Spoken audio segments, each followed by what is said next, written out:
mentioned two things in this part of the conversation that are part of the habits of a free mind toolkit. You talked about courage, to the courage to speak up against your own group, and compassion. And those are two of the three antidotes to the three great untruths.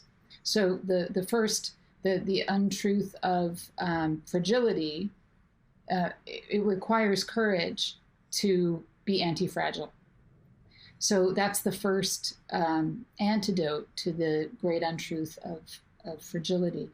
And it does not take courage to stand with a whole bunch of people and denounce something that everybody around you denounces. That doesn't take courage at all. What does take courage is when you notice that your own group, the people that you most want to belong with, are saying and doing things, or believing things, or asserting things that are either not true or not right, or bad ideas. That's the kind of courage that it takes a lot of fortitude, and you must risk something. That's what the courage is, right? You must actually put yourself at risk. And that's the thing that Brett and Heather did when they refused to, be compelled to say things they didn't believe. And they stood up to this illiberal sort of mob of students and faculty who were making illegitimate claims against them. And it would have been a lot easier to back down in order to belong. Belonging is a fundamental human need. And we're seeing more and more now how, especially having been separated from everybody for the last year plus, how much belonging matters to us, how much we really need connection with other human beings and to feel like we're a part of something. So much so that, even a large group of public health professionals were willing to completely disregard their earlier science-based recommendations for gatherings outside when they had the opportunity to matter, in a different way, to belong to something bigger than themselves in a group of people, to say that this thing matters so much and we're all in this together.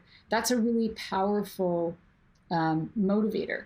And I think it played into, and in a certain sense now, the backlash against it and the sort of movement to counteract some of the negative aspects of the ideology that's overtaking schools, for example, like with FAIR, the Foundation Against Intolerance and Racism, and other groups like that are really now, they're taking strong action and making a lot of noise about the importance of retaining our liberal center, sort of our liberal focus and our focus in education, and not letting it be overtaken by illiberal ideology. That is also providing people an opportunity to belong. It's providing an opportunity to matter. It's a way of being part of something greater than yourself, a cause, right? I think that one of the things that things were heading in this direction, but the pandemic really exacerbated something that Viktor Frankl called existential frustration, that we have a will to meaning, and particularly with so much progress in so many areas. It was, I think, we were in a moment where especially young people didn't really feel like they had purpose. And all of a sudden there was a purpose right there for them to jump into. And now there's another purpose that people can jump into. And it's not a bad thing to have a purpose to jump into. It's more, it's what's challenging is to ensure that your own sense of meaning and belonging is not clouding you to whether you're actually doing good or you're doing harm. Yeah, so, and understanding what you're getting involved in, I guess, in the understanding that you're wired to crave that, to look for to look for connections in that way.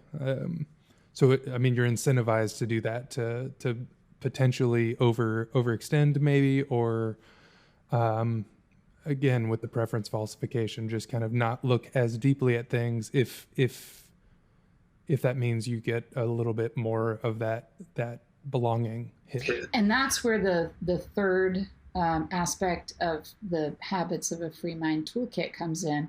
The antidote, or the counteracting to the second great untruth, which is the great untruth of emotional reasoning.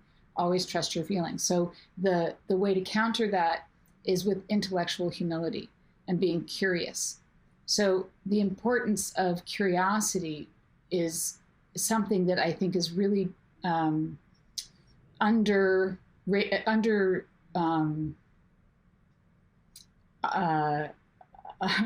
exemplified. People are not at all as curious about what people who disagree with them think, as number one, as they ought to be, and number two, as they think they are, if they think they are curious. Mostly, I think what happens is people are curious about why that person could be so wrong. They're not really curious about what motivates that person and what brings them to that conclusion, and what can I learn from what they think that's different than what I think.